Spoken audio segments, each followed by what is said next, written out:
Bueno, como decía hace un momento Efrén, ya estamos en la recta final de esta carta.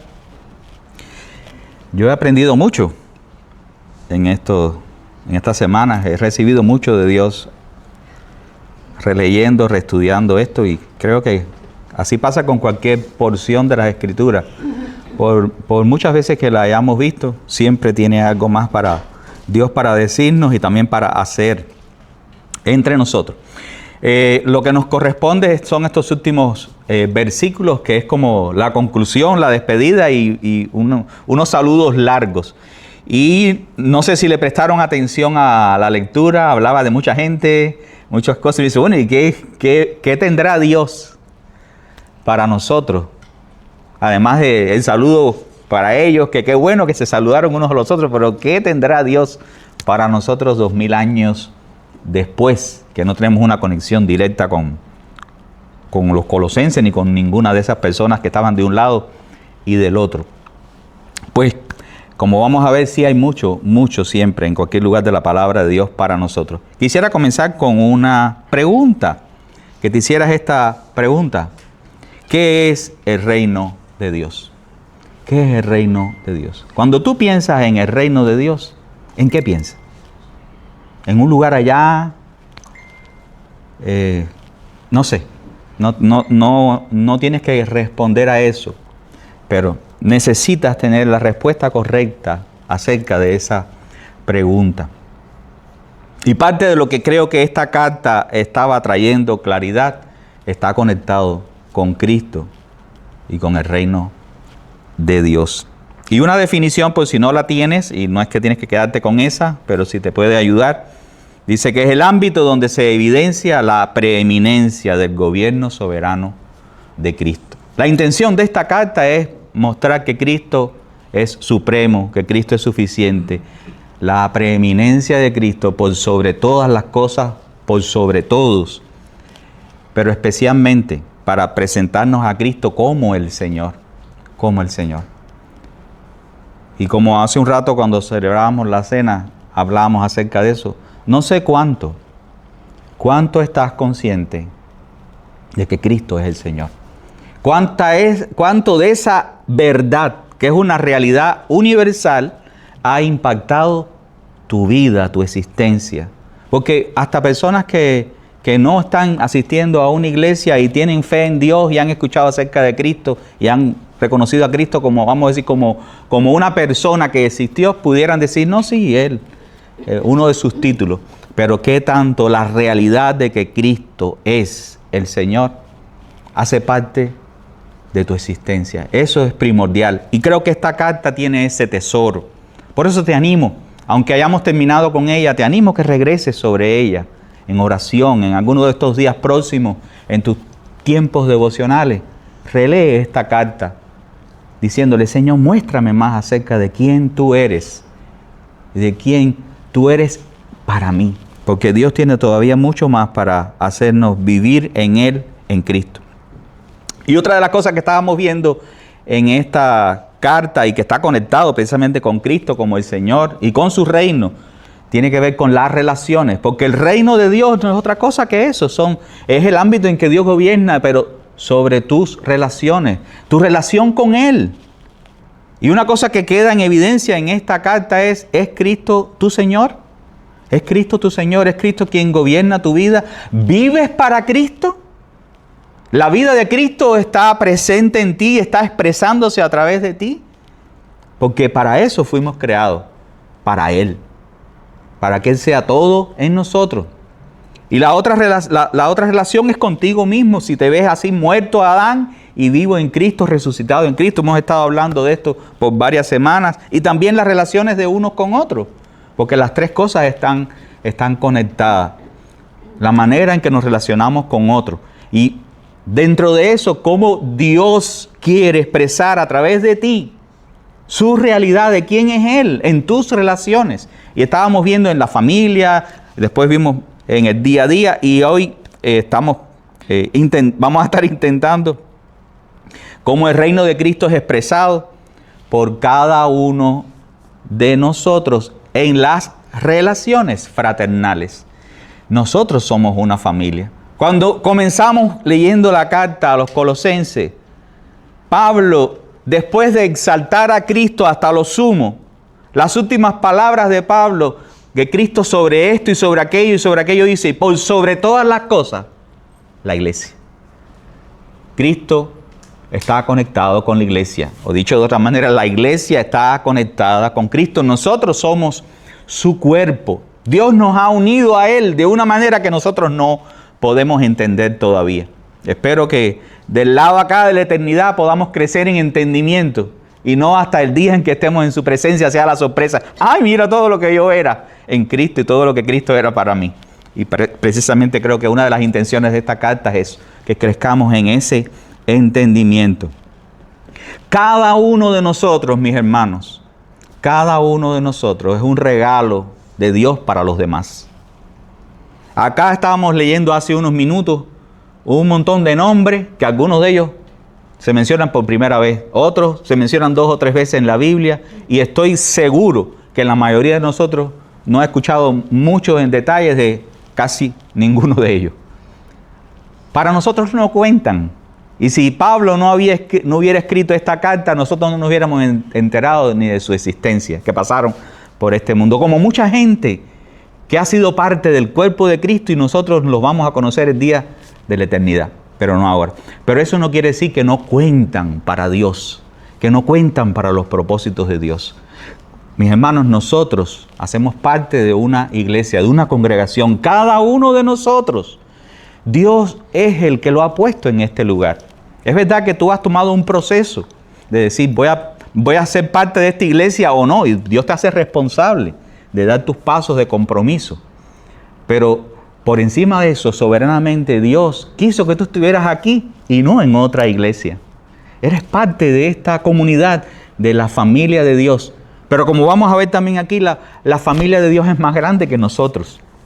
Y tenemos que expresar cada uno de nosotros lo que Dios nos ha dado para expresar aquí en este marco de la iglesia local, pero aún hasta por sobre que es la iglesia universal. Y eso lo vamos a estar viendo en este pasaje, cómo se va a estar expresando ese reino de Cristo en cada uno de nosotros.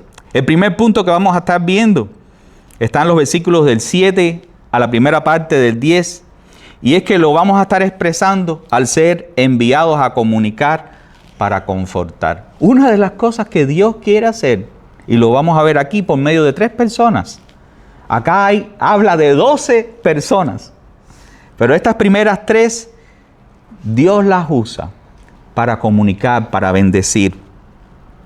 Y les animo a que ustedes vayan leyendo el pasaje conmigo, capítulo 4, versículos del 7 al 10, y cada uno de ellos tiene un rol, hace algo, pero ese algo no es algo que hicieron ellos, sino que Dios lo hizo por medio de ellos. ¿Qué tan consciente tú eres de algunas cosas que tú haces y tú dices, no, este soy yo porque soy bueno, o porque soy inteligente, o porque se me ocurrió, o wow, esto es Dios que me ha usado a mí en su cuerpo, en su iglesia, para yo ser el medio por el que Dios haga esto? Y eso es lo que vamos a estar intentando ver en esta tarde. Dice la narración bíblica acá, el versículo 7 en adelante: en cuanto a todos mis asuntos, les informará Tíquico. Y ahí aparece el primero.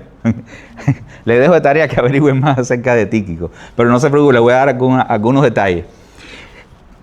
¿Quién era Tíquico? Mi hermano era un cristiano gentil, pero lo sorprendente de esta persona es que esta persona de pronto aparece, lo va a poder buscar ahí en el libro de los Hechos, de pronto aparece en la historia bíblica, en la historia de la iglesia, como una persona que se brinda para servir, para ayudar, para llevar una ofrenda. Y ahora aquí aparece como una persona que está colaborando en el ministerio. Todo lo que tú haces para el Señor no es insignificante. Cada vez que hay una necesidad en la iglesia y tú te pones en las manos de Dios y en las manos de la iglesia y tú sirves a Dios, tú eres un instrumento de Dios. ¿Qué hizo Tíquico? Tíquico lo único que hizo, dice acá, y vamos a ver todas las cosas que después significa, pero Tíquico simplemente era en este punto de su vida, era un colaborador de Pablo. Pablo estaba preso.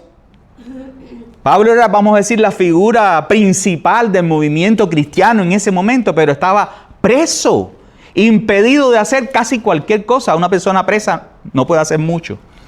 Pero lo asombroso es que antes de Pablo estar preso, había invertido parte de su vida en discipular y entrenar a otros, al punto de que algunos de esos quedaron siendo sus colaboradores. Y ahora lo que Pablo no podía hacer, lo hacían algunos de ellos. Y dentro de ellos estaba esta persona, Tíquico. A lo mejor Dios quiere que tú empieces haciendo nada más el favor de llevar algo de uno a otro. Algo tan sencillo como eso.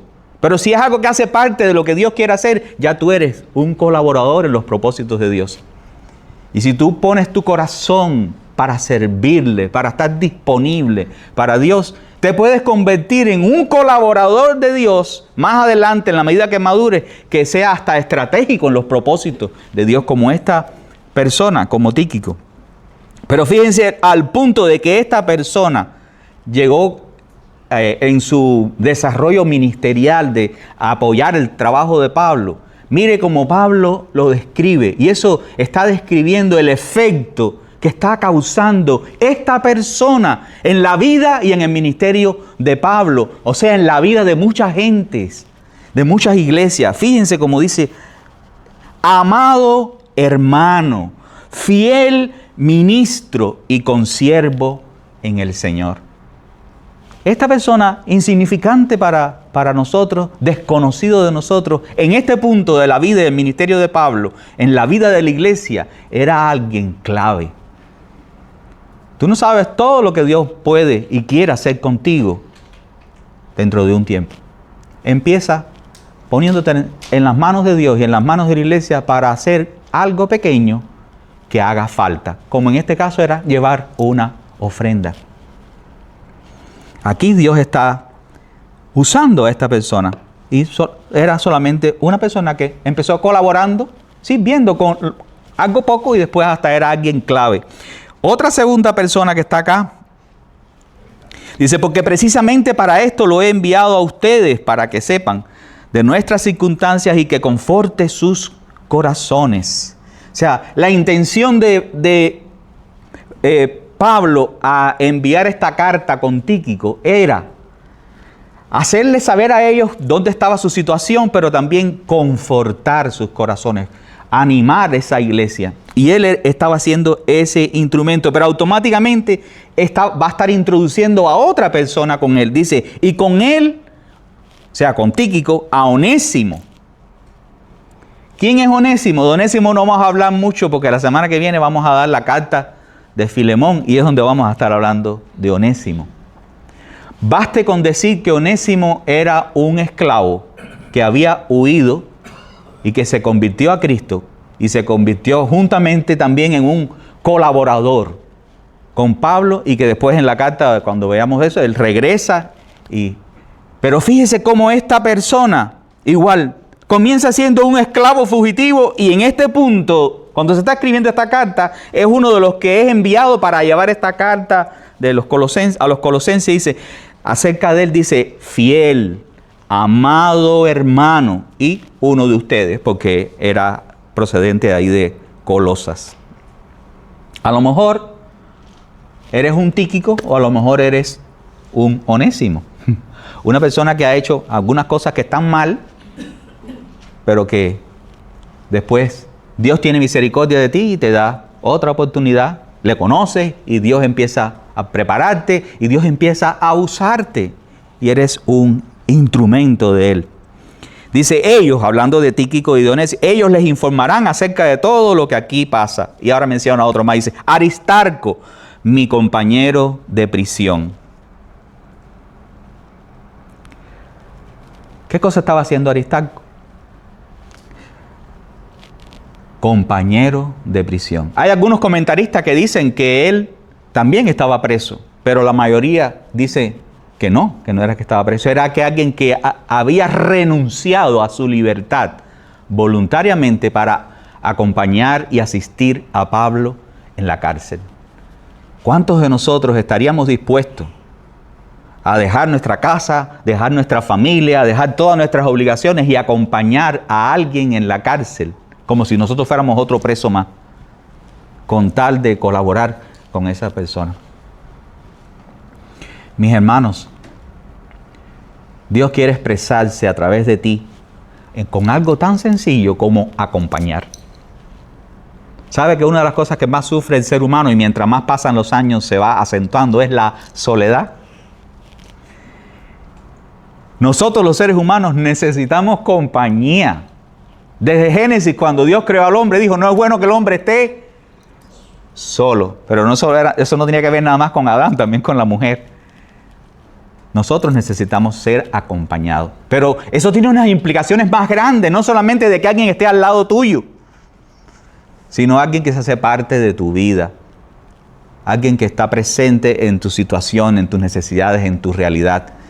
Dios quiere que caminemos junto a otro. Y una de las grandes contradicciones de la iglesia es que la iglesia somos una familia y a veces cada uno anda por su lado. No cultivamos relaciones significativas con ninguno. A veces ni dentro de la familia. Mis hermanos, les decía al principio que el reino de Dios consiste precisamente en relaciones. El tesoro más grande que tenemos en esta vida son las relaciones. Tener una relación con Dios es el tesoro más grande que tú tienes. Y tener relaciones con otros seres humanos es el segundo tesoro más grande. Por eso es el gran mandamiento. Valora tus relaciones. A lo mejor lo que Dios quiere que tú seas, eres un aristarco o una aristarca, que lo único que tienes que hacer es acompañar oportunamente a alguien. ¿De quiénes? De los que están a tu alrededor en la familia de la fe, oportunamente. Ahí estaba Aristarco, que se brindó para ser compañero de prisión de Pablo. Ahí se está expresando el reino de Cristo por medio de las relaciones fraternales por medio de Tíquico, por medio de Onésimo y por medio de Aristarco. Un segundo punto es reconocer a quienes sirven para afirmar. Pues Dios nos quiere usar a nosotros para afirmarnos unos a otros. Y aquí igual hay 6 ejemplos. Versículos, la segunda parte del 10 en adelante dice, también Marcos, el primo de Bernabé. Y aquí están estos dos conectados, son parientes. Marcos, ¿quién era Marcos? Igual no vamos a entrar en muchos detalles, pero si prestaron atención cuando pasamos por Hechos, Marcos fue en el primer viaje misionero junto con Pablo y con Bernabé, precisamente porque era pariente de Bernabé. Algunos dicen primo, otros dicen sobrino, era un pariente. Literalmente, en la casa de Juan Marcos, que es como su nombre completo, había una iglesia. Lo pueden ver al principio del libro de los Hechos. Era un discípulo de Pedro. Este es el autor del Evangelio, según San Marcos. Pero este joven, que después terminó escribiendo uno de los evangelios, todo el tiempo no lo hizo bien. Él se enroló en un viaje misionero, pero a mitad del viaje abandonó. Y después cuando fueron a retomar, a hacer el segundo viaje misionero, Pablo escuchó de Bernabé que Bernabé quería llevar de nuevo a Juan Marcos. Y Pablo dijo no. Y dice la narración que está el desacuerdo, que uno cogió por un lado, Bernabé cogió con Juan Marcos por un lado, y entonces Pablo tomó a otro compañero de ministerio, que era Silas. Se convirtieron en 2 grupos. Pablo no estaba de acuerdo con darle una segunda oportunidad a Marcos. Pero ahora aquí encontramos a Pablo escribiendo acerca de Marcos. Y está diciendo, miren, Marcos les saluda. Marcos está conmigo.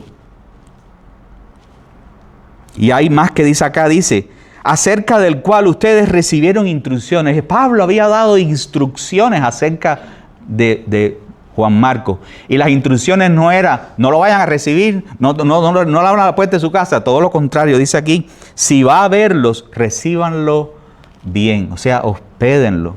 Y eso es otra de las cosas que va a estar después más adelante acá. O sea, a lo mejor tú eres un Marco. A lo mejor eres alguien que hace un tiempo atrás le dijiste, sí Señor, úsame a mí. Y después de eso, regresaste a sentarte en el banco y de ahí en adelante no has querido hacer más nada. Dios quiere darte segunda oportunidad, porque Dios es un Dios de segundas oportunidades, mientras estamos de este lado de la eternidad. Después que morimos, hay una sola muerte y después el juicio. Pero del lado de acá, Dios te da, no 2, te da 1, 2, 3, muchas oportunidades. Marcos es el ejemplo de alguien que es restaurado. Dios quiere usar nuestras relaciones unos con otros para restaurarnos unos a los otros. Mis hermanos, porque todos fallamos, todos nos equivocamos. Todos en algún momento somos ese Marcos que le damos la espalda al Señor. Es asombroso que Marcos era discípulo de Pedro. ¿No les suena familiar? Pedro, que negó a Jesús 3 veces, tomó a Marcos de discípulo, que también necesitó una segunda oportunidad. Detrás de eso está la gracia y la misericordia de Dios. Y Bernabé, que era su pariente más maduro, Bernabé tenía por sobrenombre hijo de consolación. No hubiéramos tenido un Pablo sin un Bernabé. Porque cuando Pablo estaba recién convertido, nadie creía que se había convertido. Y Bernabé fue el único que tomó el riesgo de acercarse a él, que era el perseguidor de la iglesia hasta el otro día, que mataba literalmente a cristianos, y creyó que Dios había hecho una obra en él. Y entonces lo trajo al seno de la iglesia de Jerusalén y lo presentó. Y después, ahora aquí lo vemos también, como lo decía hace un momento, que también cuando Marcos traicionó, después le quiso dar una segunda oportunidad. ¿Qué falta nos hace en nuestras iglesias más Bernabé? Más gente que esté pensando en consolar a otro, en ayudar a otro, en que otros puedan tener otra oportunidad para levantarse. Qué fácil nos es condenar al otro, rechazar al otro, descalificar al otro cuando el otro, sobre todo si lo ha hecho mal.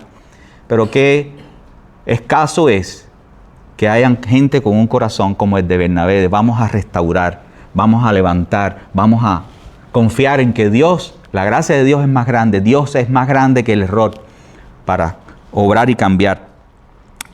Y además de estos dos, también se habla de otro más y dice Jesús llamado justo. ¿Se está hablando de quién? Del Señor. Tenía el mismo nombre que el Señor y su sobrenombre era justo. De esta persona no hay más nada, no hay más nada. Mis hermanos, a lo mejor tú no te llamas Jesús y tampoco te dicen que eres muy justo.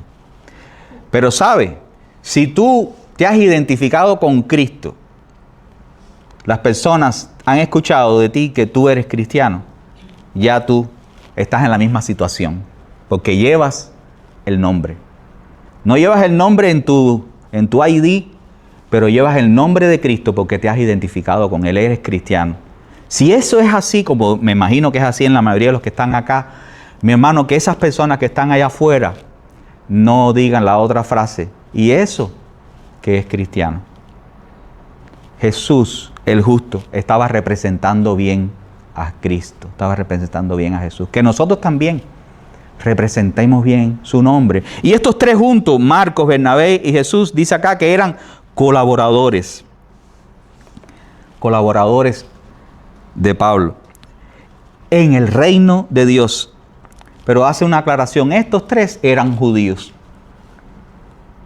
Y eso dio como resultado algo en la vida de Pablo. Dice, y ellos han resultado ser, en esta versión dice, un estímulo para mí. En otra versión dice, consuelo.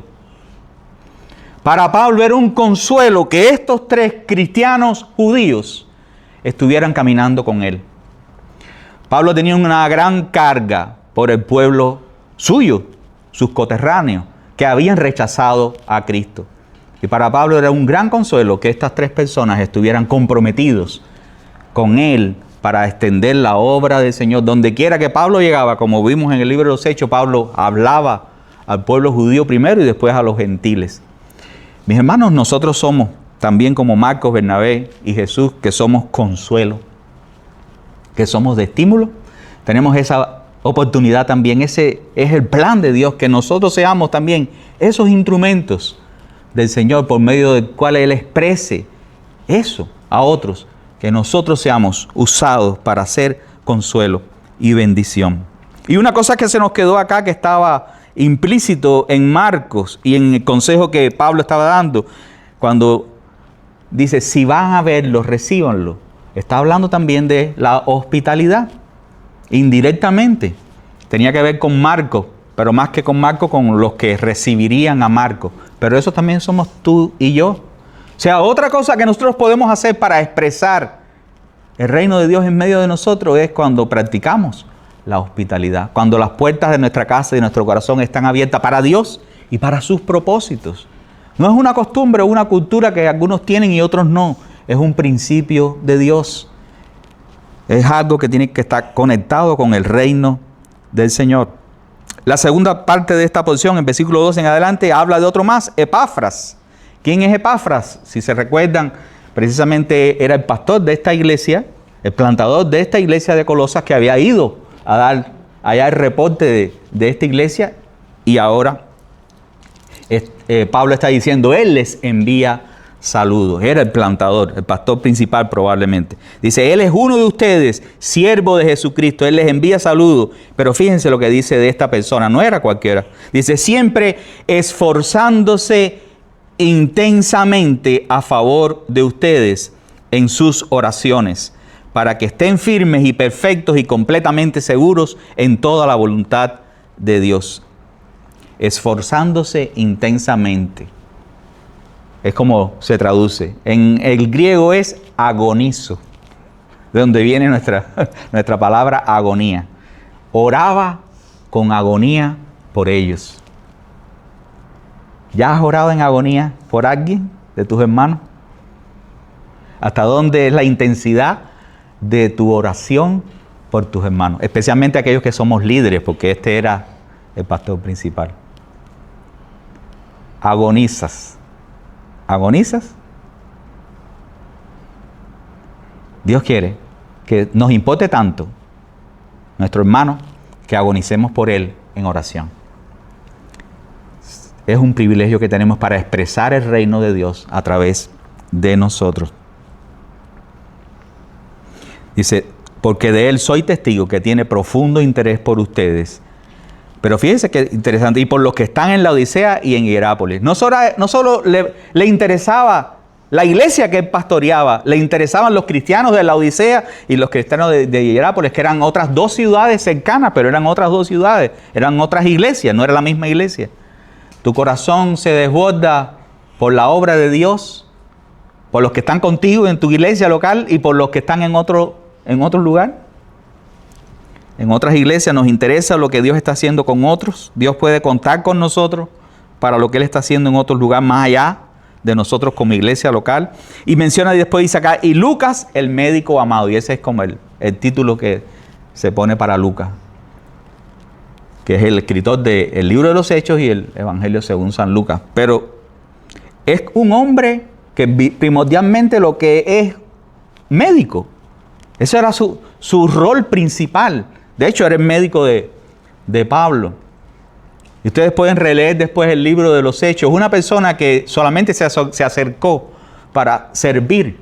Y hay un sentido ahí de las misiones, de que puedes servir con tu profesión, si eres médico, si eres otra cosa. Pero él lo que se acercó fue para servir a Pablo y al equipo misionero. Y terminó yendo con ellos y ayudando y terminó dedicando el resto de su vida ahí con Pablo a cualquier lugar. Y ahora está acá, sirviendo a Pablo en la cárcel. Dios quiere usarte a ti.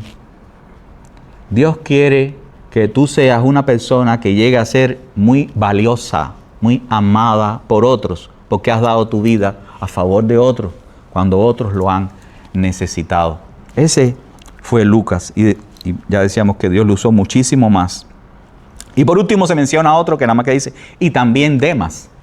Alguien que es cristiano, en este momento está siendo uno de los que Dios usa, pero que lamentablemente cuando uno avanza en el tiempo y uno puede ir allá a Segunda de Timoteo, que es la última carta que Pablo escribe, Pablo dice de él, de Demas, que lo ha abandonado y que apostató de la fe. Es el único ejemplo negativo de la lista de estas 12 personas. Pero en este momento no, en este momento es uno de los que está colaborando. Pero mis hermanos, para nosotros queda como una advertencia. Porque puede ser que ahora tú estás sirviendo y se puede contar contigo, pero que no perseveres en la fe. Hay un peligro latente. En el caso de Demas, Pablo lo dijo allá en 2, porque amó más al mundo. Porque puedes estar acá en la iglesia, pero amar más al mundo.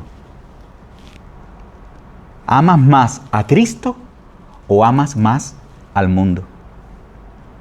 Si estás acá y amas más al mundo que a Cristo, estás en un peligro eterno, porque Cristo debe ser tu primer amor. Los que son de Cristo, Cristo es su primer amor. Los otros han tenido la oportunidad de estar en la iglesia, pero no en Cristo.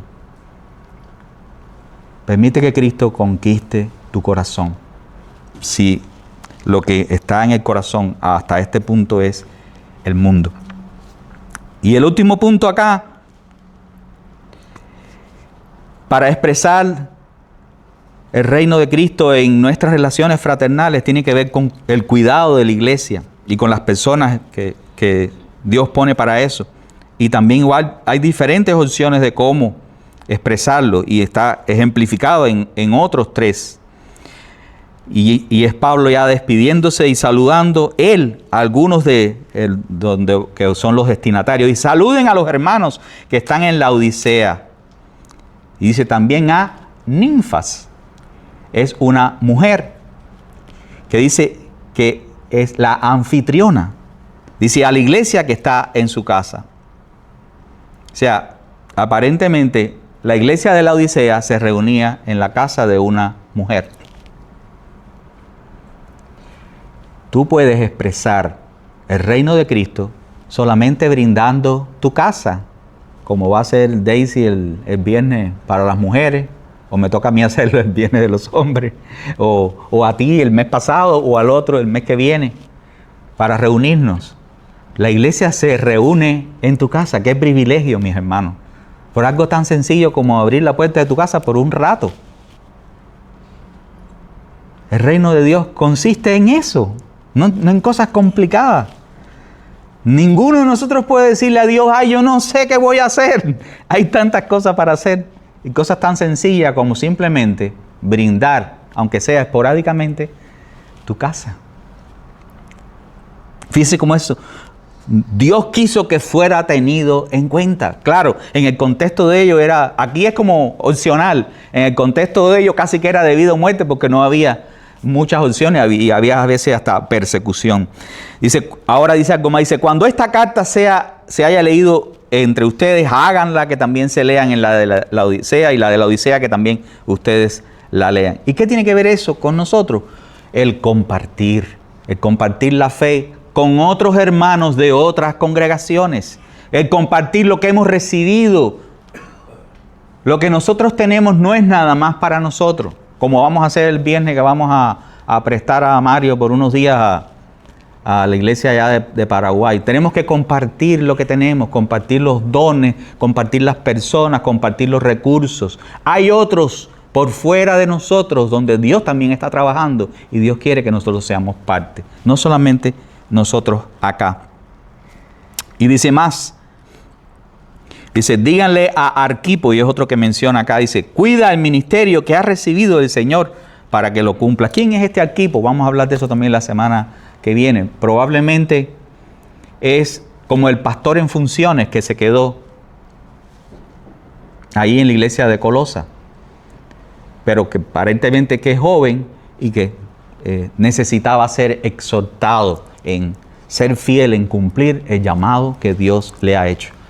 Otra cosa que Dios quiere hacer por medio de algunos de nosotros, esporádicamente, es usarnos para exhortar, para animar, para que la gente persevere, porque mis hermanos, cada uno de nosotros tiene momentos donde flaquea, tiene áreas en las que necesita a otro que sea como la muleta. Y aquí está Pablo haciendo ese papel. Díganle a Arquipo que cuide su ministerio que ha recibido. Y ahora por último, ya la despedida final dice, yo Pablo escribo este saludo con mi propia mano. Y después de haber pensado nada más en ello, ahora les dice, acuérdense de mis cadenas. Acuérdense de mis cadenas. Ahora, acuérdense de mis cadenas. Por supuesto es ora por mí. Ya se lo ha pedido que oren más de una ocasión en la carta, que oren por él. Pero acordarse de las cadenas era también enviarle alguna ofrenda, enviar a alguien, si fuera posible, que fuera a asistir y ayudar, para que los que estaban allí, alguno de ellos pudiera a lo mejor ir a su casa, a su familia, por un tiempo. O sea que tenemos también la responsabilidad como iglesia de apoyar la obra de Dios hasta más allá de nosotros. Y esa es la razón por la que también vamos a estar enviando a Mario a Paraguay. No es un paseo, es un viaje misionero. La iglesia debe estar comprometida con las misiones.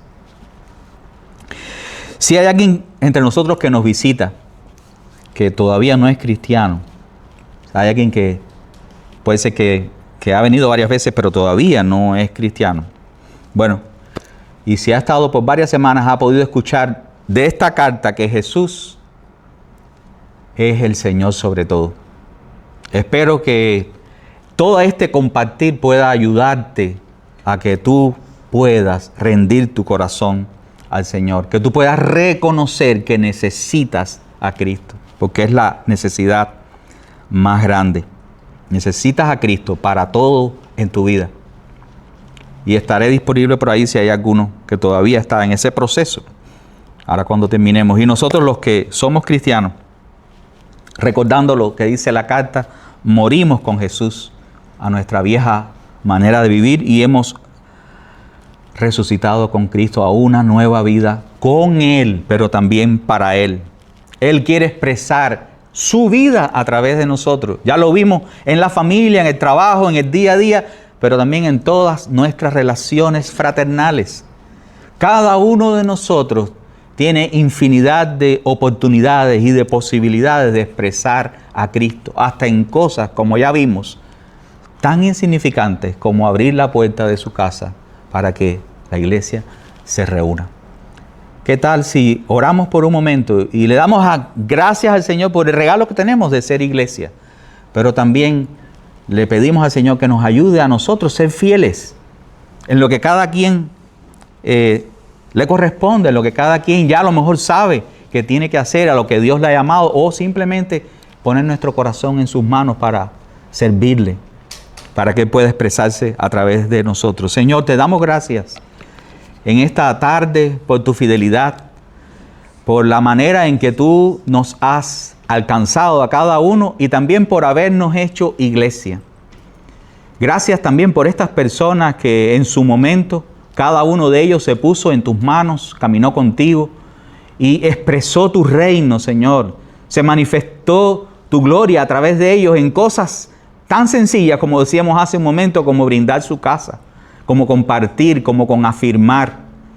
Te ruego que nosotros podamos también ser de aquellos con los que tú puedes contar. Ya ellos no están en este mundo, pero aquí estamos nosotros, la iglesia del siglo XXI. Te ruego que nosotros también, Señor, podamos exaltarte a ti, Cristo. No solamente cuando nos reunimos aquí y celebramos juntos, sino también mañana lunes, el resto de la semana, y cada uno de nosotros, en las relaciones que tenemos unos con otros, que nosotros podamos ser instrumentos tuyos, Señor. Qué privilegio tenemos de ser tu iglesia. Por eso te bendecimos, Señor, en esta tarde, y te damos honor, gloria y alabanza, Señor. En el nombre de Cristo oramos, Padre. Amén y amén. Bendiciones, hermano.